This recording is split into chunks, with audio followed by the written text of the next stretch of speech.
ramulani jisa nagargari anona beka kunirina manti koti igageti nergana bitten isin malo baketi ajubutu natul fateo lipuna dadabsise Dende samalo jijiri kesa koisa sirakise Ana unne koti bekta zinoksu ichita gerakon Suraya nekenatu wisin abdoksi malo kulakon Chubutumna neduwe malekan nabi tediga keti Ati guddan irgana bitte nannisin malo baketi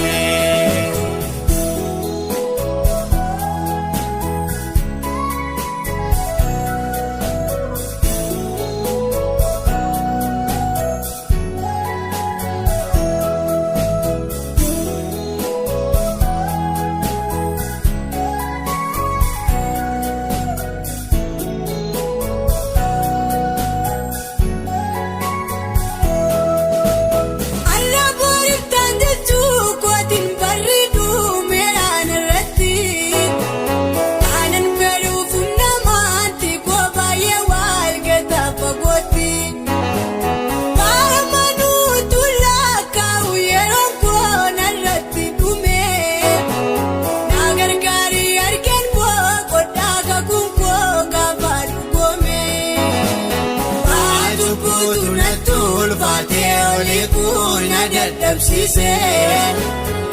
Dende samalo jijiri kesa koisa sirakise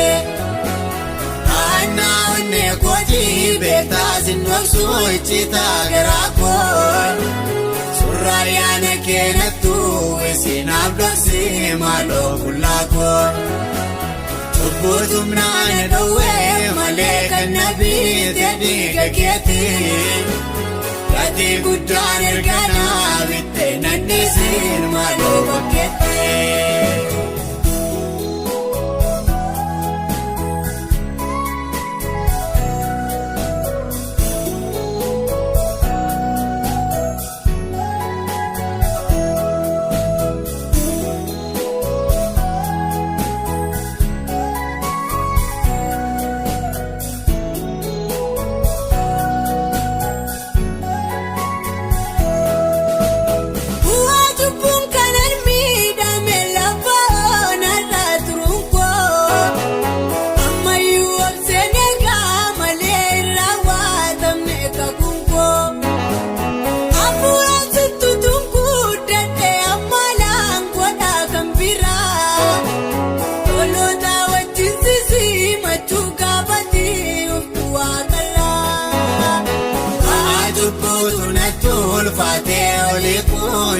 Dabsise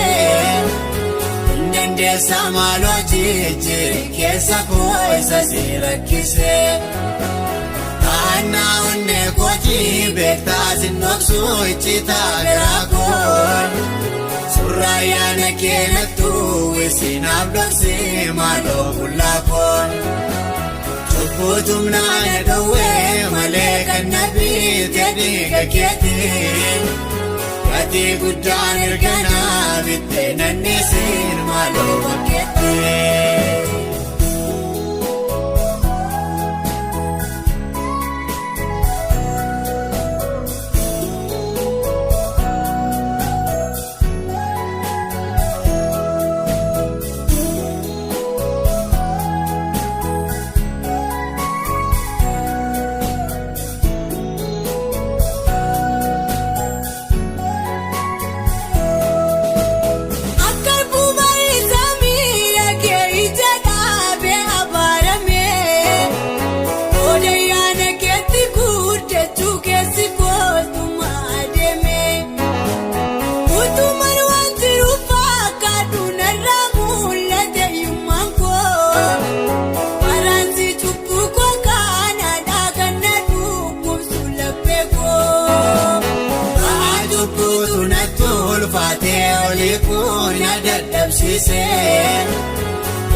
keessa maaloo jijjiiri keessa koo isa si rakkise.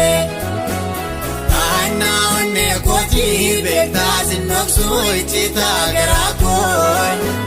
Surraayyaana keenattuu weessinaaf dhoksi maaloo qullaa koo. Cubbuutumnaan dhowwee malee kan na biite dhiiga keetii.